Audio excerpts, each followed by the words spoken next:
My woke son tried to get me fired over a Thanksgiving joke. Called me a colonizer in front of my wife's family.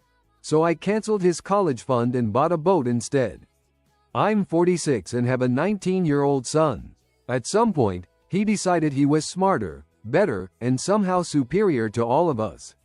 I'm not exactly sure when it started, but it got really obvious after he went to an out-of-state college last year. He came home for Thanksgiving with blue hair, lecturing about colonialism, gender roles, the dying days of capitalism, acting like he'd unlocked the universe's deepest secrets that no one else had thought of. Don't get me wrong, college does open your eyes.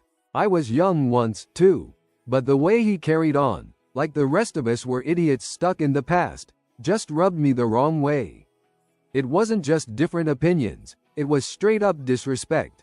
Like we didn't even deserve a say unless we passed some ideological purity test. Anyway, Thanksgiving dinner was at my in-laws this year. Big gathering, lots of family, great food, everyone was having fun. I made a dumb dad joke. Something harmless about women in the kitchen, especially when the turkey's that good. A silly joke, and I was the one cooking the turkey, so it was really poking fun at myself. It's not like I believe women should do all the cooking. I do plenty of it at home and at family events. A few people chuckled, nothing out of the ordinary. We've all heard worse jokes at family get-togethers. But my son stood up in the middle of dinner, called me a sexist colonizer, and stormed off in front of everyone. I don't claim it was my best joke, but the way he acted like I was the second coming of Hitler over a private, harmless quip was ridiculous. I thought he'd cool off after some fresh air. Instead, a few days later I found out he'd tried to get me fired. He emailed my HR department, accused me of creating a hostile work environment, and said I wasn't fit to manage diverse teams. He claimed I represented toxic patriarchal values and needed to be removed. What he apparently forgot was that I run the damn company. I built it from scratch. I don't answer to some HR intern fresh out of school with a checklist and a folder. It was a joke, a not great joke, but still just a joke at a private family event. My COO and I had a laugh when we saw the email. But inside, I was furious. Not because of the job threat, but because of how my wife's family was treating me now. Years of being a good husband, a good father, a good man, suddenly meant nothing the moment my son decided he disapproved. Once I cooled down, I sat him down and said straight up, the college fund is over. I wasn't going to pay another dime for someone who called me trash. I emptied the account completely and bought something I'd been eyeing for years, a new fishing boat. I figured, if I'm going to be the villain, at least villains should have a boat to do their villainous things. And to make sure he didn't keep freeloading off our money and resources while pretending to be morally superior, I told him he was cut off from everything, including Wi-Fi, until he completed a project on our family history. I wasn't asking him to kiss the ground we walked on. I just wanted him to understand where we came from and maybe knock some of that woke nonsense out of his head. 20 pages, proper citations, interviews with relatives, learning who his ancestors really were. Seeing what real struggle looks like, not just what some bow-tied professor told him in a classroom. My wife thinks I went too far. She cried when I told her I'd drained the fund. Said he's just finding his way and maybe I should have been more patient. I love my wife, but this wasn't about patience. You can't call your own father a monster in front of the whole family, try to ruin his career, and then still cash the checks like nothing happened. Actions have consequences. Welcome to real life. Apparently, something they're not teaching at that university. Maybe this makes me look like a jerk to some, but honestly, I sleep better than ever. The boat's already scheduled for its first trip next weekend. Weather looks great, and for the first time in a long time, I'm excited about something that doesn't involve tiptoeing around someone else's feelings. If my son wants to be a revolutionary, he can be one. But from now on, it's with his own money. Edit. I'm seeing lots of the same questions and assumptions, so here are some clarifications. No, I don't hate my son. I'm disappointed, sure, but I don't take pleasure in seeing him struggle. I didn't cut him off for having different opinions. That's not new. He tried to get me fired, humiliated me in front of my wife's family, and acted morally superior to everyone who's worked hard to give him a good life. Actions have consequences. About the fishing boat. I wasn't spite draining his account on a whim. I'd been saving that money for a future he clearly didn't want, so why keep funding someone who sees me as a monster? The family history assignment isn't some odd mind control tactic. It's meant to get him thinking critically about his own heritage rather than parroting half-understood talking points. I won't let someone under my roof call us oppressors without actually knowing what we went through. Call it harsh, but I call it basic respect. I'm not claiming to be a perfect dad, but I'm also not going to kneel while someone spits in my face. I gave him a choice. He made his decision, and now he's living with it like any adult would. I appreciate all the feedback, even if you don't agree. Before continuing, don't forget to subscribe. New stories every day. Update 1. A lot of you have asked what happened after I made him do the family history project. Here's the full breakdown of what's gone down since then. Right after our talk, my son did exactly what I expected. He half-assed it. He threw together a lazy 12-page Google Doc, like a last-minute high school assignment, that he finished 5 minutes before the deadline. Basically, he just pasted a bunch of Wikipedia links about Irish immigrants facing discrimination and how colonialism is bad. No personal insight, no real effort, nothing. It felt like a challenge, like he was daring me to say something. So I did. I told him straight up that he had one more chance to take it seriously, or there'd be no Wi-Fi, no gaming, nothing until he got his act together. And I wasn't kidding. I'd already set up the router to shut his devices off remotely if he tried that same stunt again. The next day, he realized I meant business. No sarcastic remarks, no attitude. He just grabbed his laptop and locked himself in his room for hours. Over the next few days, though, he really started to put in effort. I saw him on calls with both sets of grandparents, flipping through old photo albums from the basement, even tracking down my great-uncle 2 states over to ask about family stories. It wasn't just the effort that surprised me.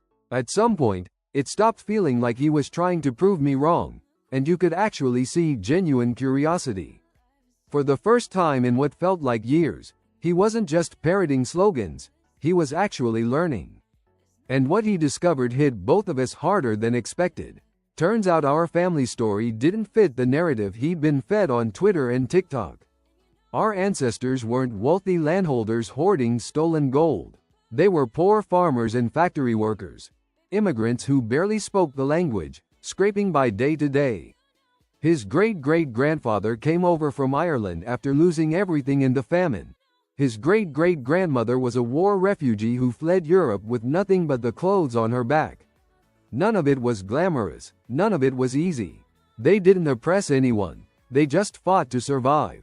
When he finally handed in the revised report, 28 pages this time, packed with real research, personal stories, even a family tree he built himself, you could feel the shift. You could tell he was thinking differently, maybe even questioning whether he'd been too hasty to paint his own family as villains. For a moment, I thought maybe we'd turned a corner, that we could finally have a real adult conversation. I was wrong. Instead of sitting down with us or even admitting he might have overreacted, he packed a bag one night without saying a word. He left a handwritten note on the kitchen counter. I can't stay in a place built on blood money. I'll figure it out on my own. At first, I didn't panic. Honestly, part of me thought this was just another stunt. Let him play starving artist for a few days. Let him crash on a friend's couch, eat ramen, and maybe realize life outside of classes and hashtags isn't so easy when nobody's funding you. But days passed. My wife tried to stay calm, telling herself he just needed space to find his way. After the first week, though, cracks started to show. She'd cry herself to sleep, blaming herself, blaming me, wondering if we should have just let him blow off steam after Thanksgiving. I told her exactly what I told myself. No rewards for someone who tries to destroy their own family and sabotage the people who gave them everything. Actions have consequences, and sometimes the only way to grow is to face them head on. No coddling, no pretending it's easy. I thought the project might have helped, but it actually had the opposite effect. One thing's for sure, though, I'm not chasing after him. He's an adult now, and these are his choices to make and his consequences to live with. The porch light's on for him. Beyond that, it's on him. Update 2. It's been about 3 weeks since our son left, and we haven't gotten a single call or text. My wife's anxiety has shot through the roof. She keeps checking her phone like he's going to send a magic message. I told her flat out, he's not a kid anymore, he's an adult. He didn't trip and fall into a tantrum, he walked right into it. Life doesn't pause just because he decided to star in his own revolution. I've taken the boat out a couple of times with friends. Best stress relief I've had in years. Out on the water, no lectures about oppression or late-stage capitalism, just a cold drink and some fishing. Meanwhile, my wife's stuck at home, worried sick, staring at the front door like he's going to walk back in. I didn't argue. I figured reality would hit her eventually. Then, out of the blue, one of his old high school friends, let's call her Amy, reached out to my wife. Amy said she needed to talk about something important. My wife's mind went to car crashes, hospitals, jail, anything but what it actually was. It turned out to be bad, but not in the way we feared. Amy told us our son wasn't sleeping on a friend's couch, he was basically homeless. He'd spent nights in his car, crashed on couches when people would have him, and even slept outside a couple of times when he couldn't find a spot. He was refusing any real help because he didn't want to sell out by living off capitalist comforts. I listened while my wife started to sob. No parent wants to picture their kid freezing in a car because they think they're some hero battling the system. We offered to bring him home. No lectures, no conditions, just a hot meal, a shower, clean clothes. We even said he didn't have to talk to us if he didn't want to. He refused. He told Amy he was living by his values and didn't need saving. Part of me wanted to hop in the car, grab him by the collar, and haul him back home. But the rational side knew that'd be the worst thing to do. He made this mess, and he's determined to roll around in it. Forcing him back against his will would just stoke the fire even more. My wife kept saying, maybe if you hadn't cut off the college fund, maybe if you hadn't made him do that history project, maybe if you hadn't embarrassed him. I told her straight up, no, the fund stays cut off. It was about respect. Understanding that family isn't disposable just because you think you're smarter. You can't throw a tantrum and call your parents capitalist oppressors, then come crawling back for that same capitalist cash because you finished Intro to Philosophy. He left, so be it. He can decide when, and if, he's ready to fix this. At least he's living in line with his ideals and isn't using capitalist money right now. The days keep rolling by. My wife barely cracks a smile, but I keep busy, fishing trips, a few small home projects, cleaning out the garage, anything to keep my hands moving and my mind off the worry. What no one tells you about raising adults is sometimes you just have to let go. No matter how much you want to fix things, you can't live their lives for them. You can only set the standard, show what a decent life looks like, and hope they find the way to it someday. Some nights, I still wonder what he's doing. Is he cold in that car? Is he eating? Is he safe? I never say it out loud. My wife's got enough sorrow for both of us. And I refuse to let guilt take over this house. Guilt doesn't buy groceries. Guilt doesn't mend broken family ties. And guilt sure as hell won't make a stubborn 19-year-old wake up. At the end of the day, you can only offer a lifeline. You can't force someone to grab it. Update 3. It's been tough. I won't pretend otherwise. The morning he showed up was weird. I'm used to waking early, making coffee, heading out to check on the boat. That morning, I almost missed him. Just standing on the porch, thin, pale, with a gym bag at his feet, like a stray dog who wandered too far from home. He didn't knock or call out, just stood there, looking lost. We let him in. He barely said a word. Just went to the kitchen, sat down, and tore through every bit of food we put in front of him. Sandwiches, leftover lasagna, half a box of cereal. It was like he hadn't eaten a real meal in days, maybe longer. We didn't talk much those first days. I figured he needed space. His mom was thrilled to have him back under our roof. I kept things civil, no lectures, no side comments. I wasn't about to rub salt in the wound. If he thought he was so superior, life out there had clearly given him a reality check bigger than anything I could have cooked up. He slept like a log, 13 or 14 hours straight some nights. When he was up, he mostly kept to himself with his laptop or old movies. For about a week, it actually felt decent. Not normal, but close enough. I found myself thinking maybe we could fix this. Maybe he'd finally hit some middle ground. Silly optimism, I guess. The first red flag was little things. He'd jump every time someone entered the room. Snap his laptop shut whenever we got too close, paranoid, nervous. I thought it was PTSD from living in his car. But something in my gut said not everything added up. Turns out my gut was right. One night, I dropped my keys behind the couch. Nothing crazy. Just bending down to pick them up, and there it was. A tiny black recorder hidden in the cushions. Cheap model, probably a $20 Amazon special. At first, I thought it was old, left over from some project years ago. But when I checked it, the recordings were recent. Our private conversations, me griping about a broken piece on the boat, my wife talking about how much she missed him, even kitchen chatter no one expected to be heard. I waited until morning, knowing he couldn't talk his way out of it then. I sat him down, put the recorder on the table. He didn't even try to lie, just said he was gathering evidence. He claimed he needed proof to show the world how oppressive his upbringing was, that he planned to post our voices, our names, our family's dirty laundry. Because apparently accountability now means secret recordings. I saw red. I told him if he really thought we were monsters, he could pack his bag and find somewhere else to live. He already lost his college fund. Now he'd lose his home, too.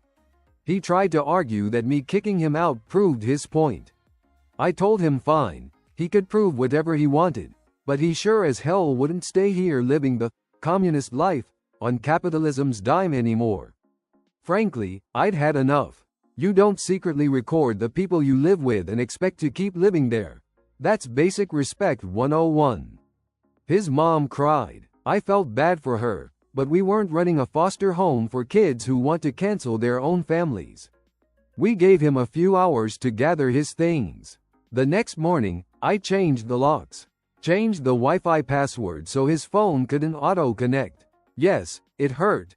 Seeing your own kid leave again gives you a knot in your chest. But I slept soundly that night, because at least there was no more guessing where the line was. He crossed it. We shut the door behind him. My wife's holding up, mostly. Some days are better than others. She still tries to text him little, "Hope you're okay," messages, but he never replies. He hasn't backed down, but he's not naive anymore. We gave him plenty of chances. He turned it into a battlefield and stabbed us in the back. At this point, I'm not waiting for an apology. If he ever wants back in this family, that door's staying closed until he learns how to knock like an adult instead of sneak in with a hidden recorder. He'll have to earn it, and beg for forgiveness, if that day ever comes. Update 4. It's been about 2 months since we changed the locks and told him he wasn't welcome here. My wife struggled for the first few weeks. I didn't expect miracles. Some lessons aren't learned the easy way. As predicted, our son exploded online. He plastered his social feeds with non-stop rants about us, about toxic homes, and capitalist oppression, painting himself as some martyr taking on the forces of privilege.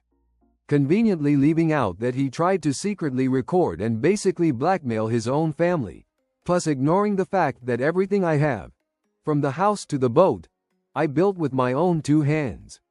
Yet he calls it privilege. Some of his posts went viral among keyboard warriors and teen activists who've never paid a bill in their lives. They flooded my company's Google reviews with 1-star ratings, branding me misogynist, colonizer, fanatic. I even got emails from random strangers telling me to shape up or educate myself. It was funny, hilarious, actually, what I did next. Because here's the thing. Real life ain't TikTok. Employers don't hire based on follower count. Banks don't rent apartments by how many likes you rack up. Once the dust settled, my business was fine. Our clients couldn't have cared less about a random online tantrum. In fact, some longtime partners reached out just to have a laugh with me. Meanwhile, reality bit him in the ass. According to Amy, one of the few people still checking on him, he's working part-time at a downtown cafe. You know, one of those activist coffee shops charging $12 for a latte. The irony. Anti-capitalist warriors end up fueling capitalism more than the rest of us. He's renting a room in a sketchy neighborhood with 3 other people, all crammed into a space barely meant for 2. He had to pawn half his electronics and some old guitars just to get by. Amy says he's scraping by, but still refuses any real help. No bridge building for this revolution. We stopped chasing him. You can only extend your hand so many times before you realize the other person doesn't want to take it. Life went on. My wife and I took a weekend trip on the boat. Our first real vacation without drama hanging over us. It was simple. Fishing, cheap beer, grilling by the water. I even gave the boat an official name. The Colonizer's Revenge, painted in big blue letters on the hull. We laughed our asses off with the guys down at the marina. Honestly, best $500 I've spent in years. Every time I walk the dock and see it glinting in the sun, I'm reminded that sometimes you just have to laugh and move on. Don't get me wrong, it still hurts. No parent dreams of their kid ending up like this. I would have loved to cheer him on at his college graduation. Watch him go out into the world with a real plan instead of half-baked hashtags and TikTok rants. But I wasn't about to wreck my sanity, or my marriage, trying to rescue someone who didn't want saving. His room's been cleared out. We boxed his stuff, labeled it, and stashed it neatly in the attic. If he ever decides to come back, his things will be waiting. But the path back to this house, to this family, isn't through tantrums, threats, or social media campaigns. It's through real respect and responsibility. And at some point, you realize you can't force someone to see reality when they're dead set on living fantasy. We built this life from scratch, no shortcuts, and I'm not apologizing for it. I still check in with Amy now and then to make sure he's alive and not doing something catastrophically stupid. Beyond that, I'm focusing on the people who actually want to be in my life. It feels so much lighter now. My wife's back to gardening. We're even talking about a proper summer vacation. No boat, no fishing, no cheap beer. Maybe a cabin up north, some hiking, seeing the places we've always talked about but never visited because we were too busy in crisis mode. Oh, and I had my lawyer send him a cease and desist so he stops trashing me and my business online without evidence. It's not revenge, it's just to keep him from dragging me into his anti-capitalist sideshow. Simple as that. If his rants had harmed my business, I'd have filed defamation. But so far, decent people still exist who aren't glued to TikTok all day. Update 5. We finally took a proper vacation. No boats, no fishing, no cheap beer. I know that'll sound capitalist to the keyboard critics who think working hard and buying a boat is oppressive. And I've been getting a ton of comments bashing what I did to my son. I guess some people believe they're entitled to other people's money and don't want to work for it themselves. Frankly, they don't deserve a long answer. I'll just say this. If you want to foot the bill for a TikTok revolutionary, go get a good job and pay for it out of your own pocket. It's that simple, but I know it's easier to demand someone else do it. Luckily, in real life, you can't revolt with a keyboard, and cease and desist orders actually work. That's why my son hasn't mentioned me or my business since. All he's done is keep railing against capitalism in general. He even demanded his cafe job pay $50 an hour, publicly, no less, which got him fired. I don't know what they teach him at university, but he sure didn't learn a thing about the real world, only how to bite the hand that feeds him. He's since landed another cafe gig, but Amy says it pays even worse. The old place was at least a trendy spot in a decent neighborhood.